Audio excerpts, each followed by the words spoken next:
With the release of the newest Dragon Ball Super Fusion World card game set, Raging Roar, there are now a total of 22 leaders to choose from. Include the massive login bonus where players are now receiving 50 free packs just for logging in before September 1st, which means now's a great time for new and old players to figure out which Fusion World deck is best for you. Hey everyone, it's Zen. In today's video, we'll be going over what each of the different colors do, the overall meta of the current format, some new player tips and recommended decks, and lastly, I'll also be showing you some deck lists that I personally recommend for new players, as well as what to look out for. With that, don't forget to awaken that like button and subscribe for more quality Fusion World content. Now let's get things started with breaking down the different colored leaders in Fusion World. There are 5 different colors in the Dragon Ball Super Fusion World card game. Red is the color most associated with damage reduction, aggro, and value, meaning cards will typically have an effect that reduces the battle power of other battle cards, which is a very strong ability in the sense that when a battle card reaches 0 battle power, they are removed from the battle area due to the game's mechanics. This will always override any other effect on a card such as can't be KO'd,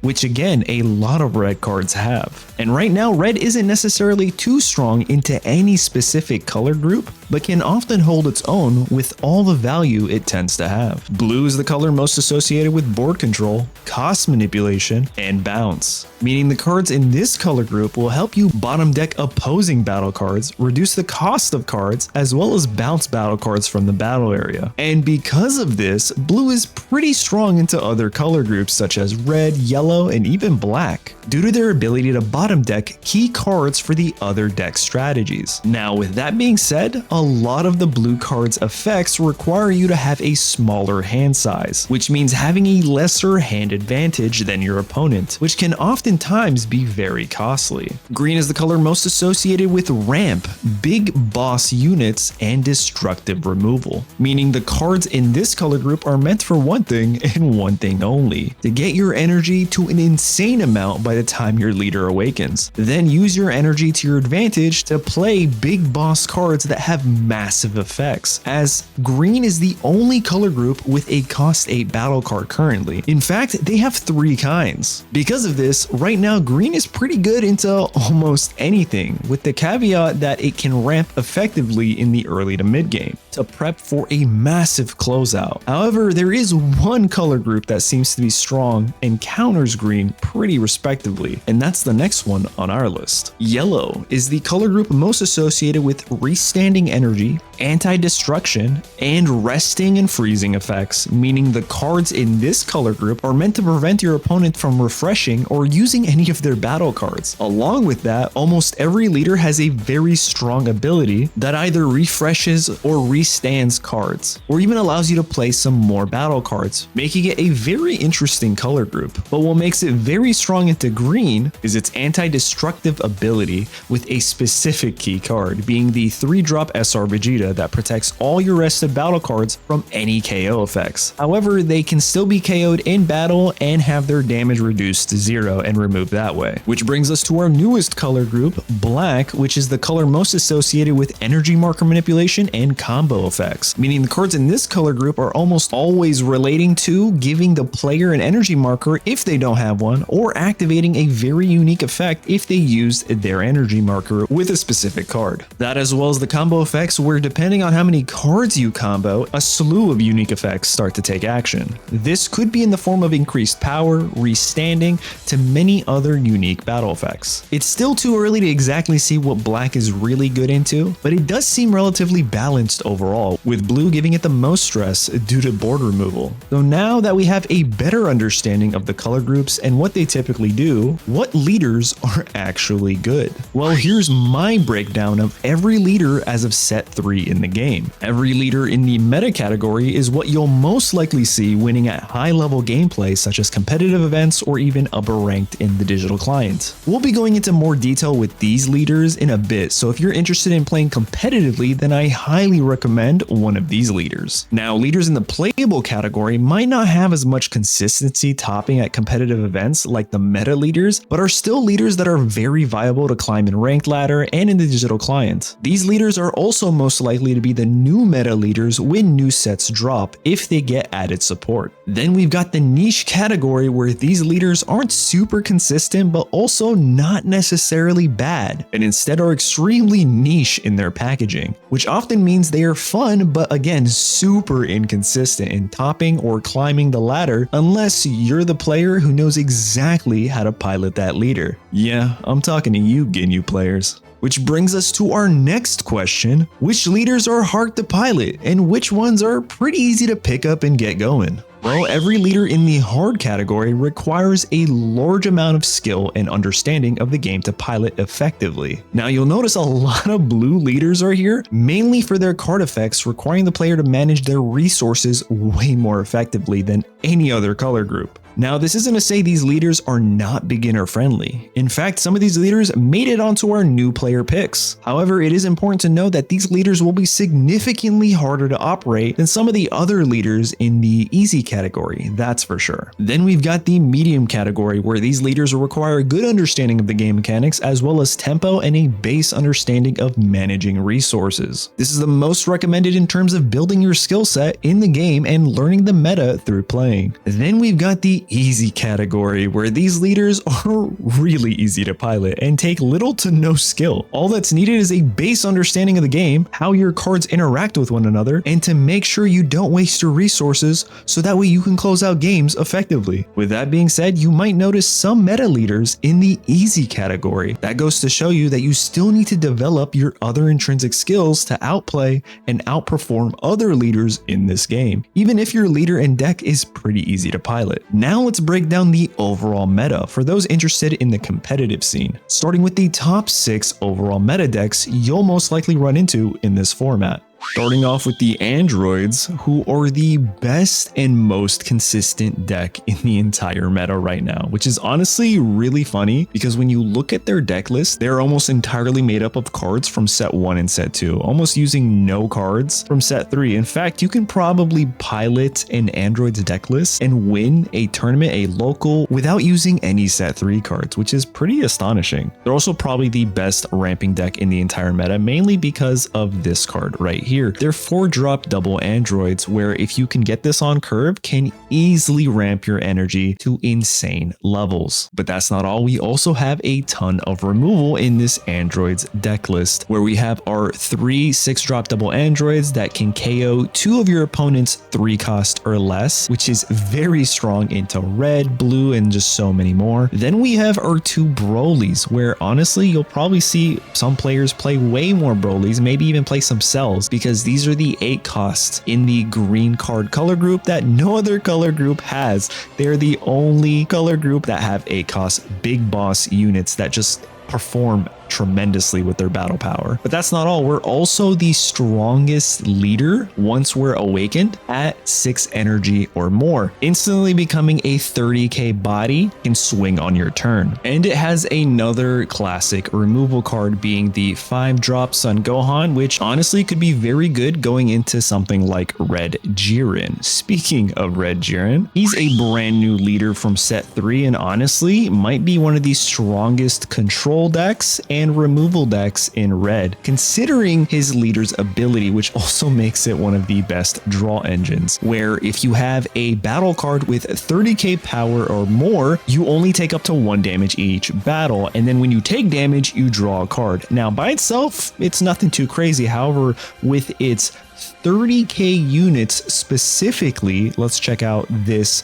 SR Jiren. This card can't be KO'd, so it already has the anti-KO ability, which again is very good in this Jiren deck. However, it says when this card is rested on your opponent's turn, you can take 1 damage and then also add the top card of your deck to your life. So how this interacts with your leader is essentially you take no damage, you don't have to combo, your opponent does 0 damage to you. Instead, you cycle the top card of your life to your hand, you add a new card from your deck to the top of your life, And because of your leader's ability, you get to draw. That, along with these crits and self-awakeners and a bunch of these other cards, specifically this brand new SR Vegeta, is making this deck extremely powerful, because this guy right here is your closer with its insane ability to become a 50 plus K battle power card that could just swing into your opponents and also not get KO'd. But Jiren is not the only red leader in the meta right now. In fact, we've got Beerus, who's doing really good and has been a consistent leader in the meta since set 1. It also has the best removal and damage reduction out of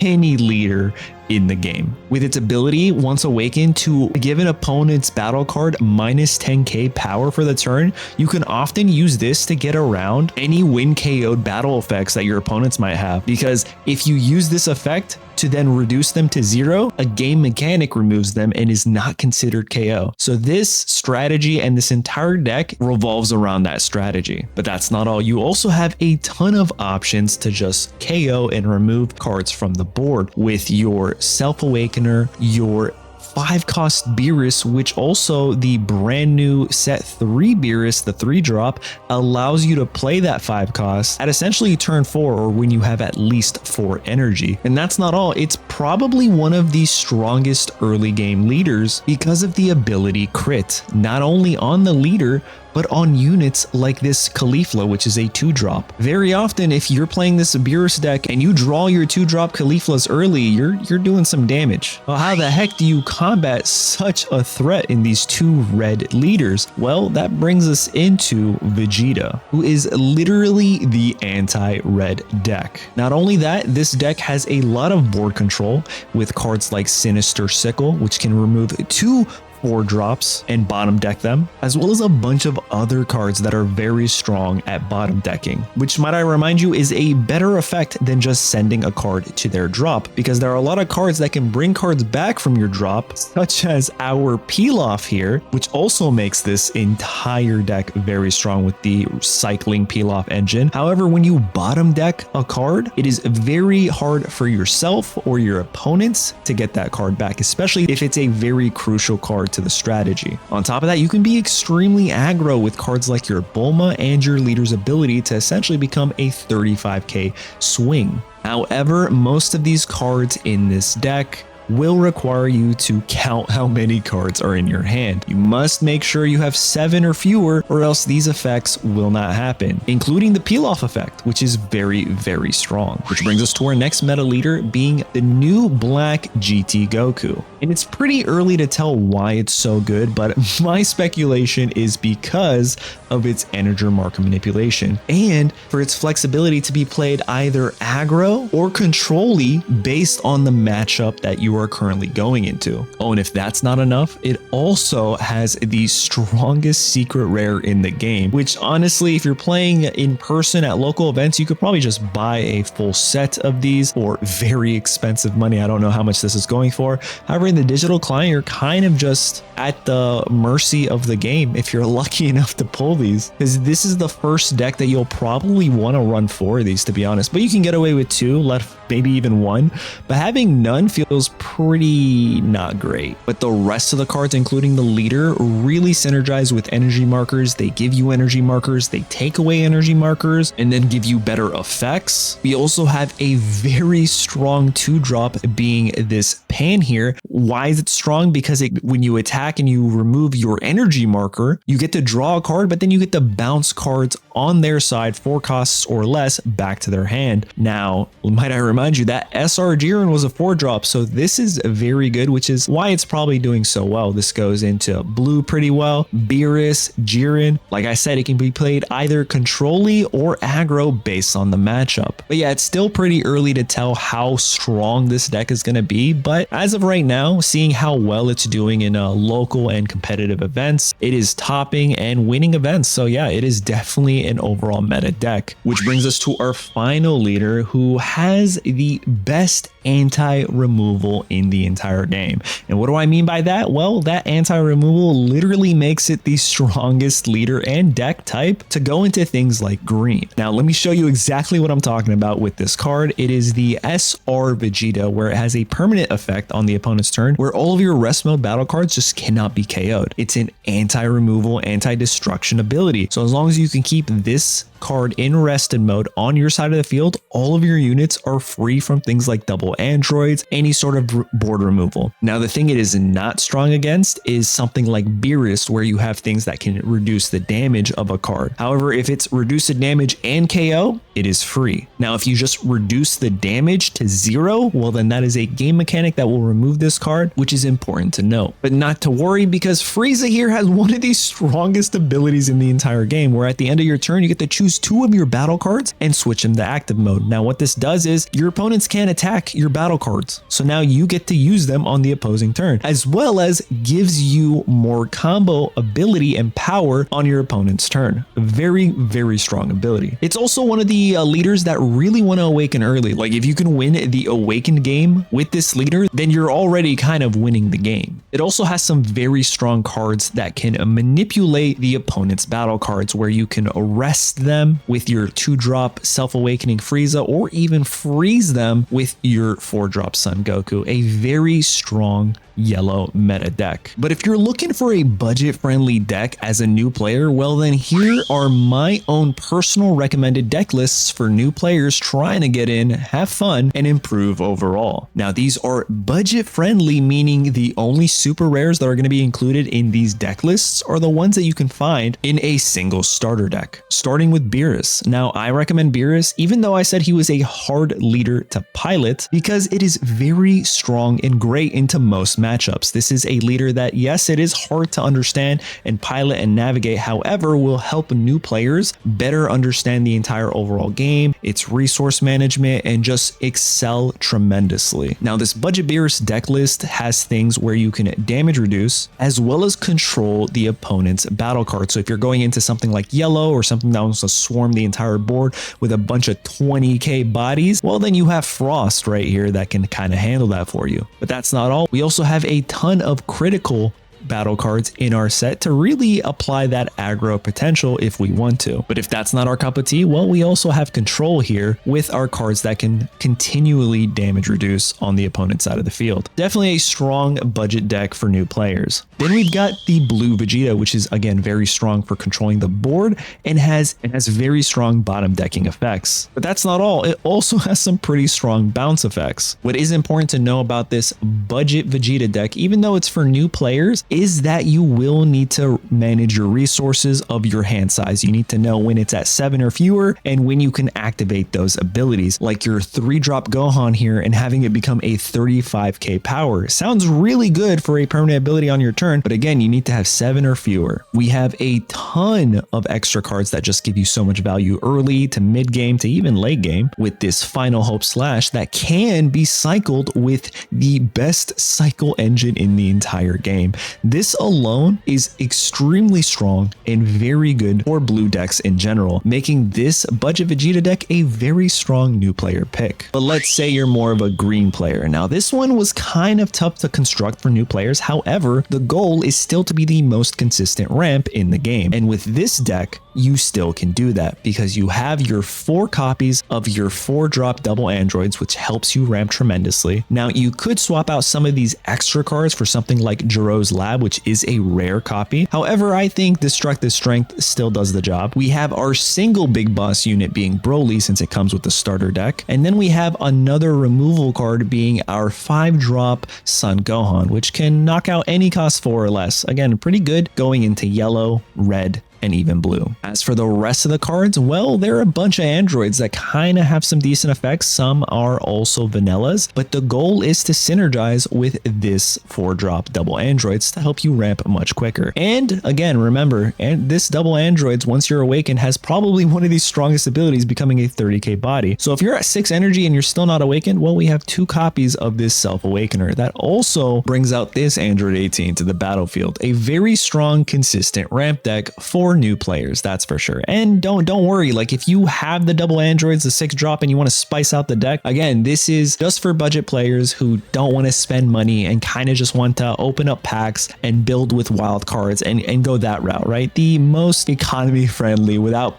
dumping a ton of SRs into the deck. Which brings us into Frieza next, and now I realize that I said anti-destruction, which means you would need your SR Vegeta. However, I did not include it in the deck list, so I guess it doesn't have the anti-destruction, but if you're lucky enough to pull the SR Vegeta, well then this deck might be the deck list for you. It's very easy for you to fill up your board with a bunch of Ginyu units, specifically with Raccoon here, but that's not all. You have this 1-drop Zarbon Frieza Searcher where you can pull your Double Striker or even your Self-Awakener, because remember, awakening your Frieza early game oftentimes lends you to winning the entire game. But on top of that, we have some decent removal with this brand new Final Explosion. I highly recommend this card. It is a very strong card, as well as a couple other extra cards that help you draw and freeze opponents' cards and get rid of any potential frosts that are trying to stop your Ginyu Force from attacking. All in all, a pretty strong Frieza deck for new players, which brings us to the final deck recommendation. And honestly, it's gonna be pretty much the starter deck for Bardock with a couple changes here and there. Most of the changes that you will see in this budget Bardock deck are going to be to help you manipulate your energy marker, mainly being this Dr. Mew right here, where it has the activate main once per turn for 1 energy and 1 card from your hand. If you don't have an energy marker, you can get an energy marker, which then opens up the door for you to activate so many other abilities. And if that wasn't enough, most of your cards are Saiyan and Bardock's crew, which again synergizes with the leader's ability tremendously and really lends to a very beginner friendly black deck list for new players. But there you have it. I hope that information was helpful for you as a new player or an old player to help you better understand which deck lists and leaders are probably best for you. Which ones are you going to have fun with and which ones do you kind of have to watch out for? Because even if you don't want to play things like Jiren, Beerus, or double androids, and you want to play things like Majin Buu, Ginyu, or whatever have you, it's always good to understand how the strong decks of the meta are playing, so that way you're not caught off guard and just can play better and have more fun in the game. Anyway, if you like this kind of content, don't forget to like and subscribe and check out my top 5 decks of the weeks video. They publish every week, as well as any other guide here on the channel. Thanks for watching, and I'll catch you guys in the next one.